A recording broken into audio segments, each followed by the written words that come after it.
এসেছে ঈদ, আনন্দ আর সুখময়তার মুখর হবে পরিবেশ। ঈদের মৌসুমে বকশিশ বা সালামি দেওয়ার জন্য নতুন টাকা কেনাবেচার বেশ প্রচলন রয়েছে আমাদের দেশে। ঈদ ছাড়াও দেশে নতুন টাকা কেনাবেচা হয়।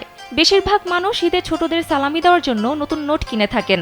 নতুন নোট কেনার জন্য অনেক সময় অতিরিক্ত টাকা দিতে হয়। মূল মূল্যমানের চেয়েও বেশি দাম দিয়ে এসব টাকা কিনতে হয়। কিন্তু ইসলামে এর বিধান কি? ইসলামে এক প্রকারের দুটি জিনিস কম বেশি ক্রয় বিক্রয় করা নাজায়েজ, কারণ এরকম লেনদেনের অতিরিক্ত অংশ সুদ হয়ে যায়। একেবারে অপারগতার ক্ষেত্রে নতুন টাকা সংগ্রহ করার পরিশ্রম বাবদ কিছু টাকা পারিশ্রমিক হিসেবে দেওয়া যেতে পারে। শর্ত হলো স্পষ্টভাবে উল্লেখ করে দিতে হবে যে অতিরিক্ত অর্থ দেওয়া হচ্ছে নতুন টাকা সংগ্রহের পারিশ্রমিক হিসেবে, নতুন টাকার মূল্য হিসেবে নয়।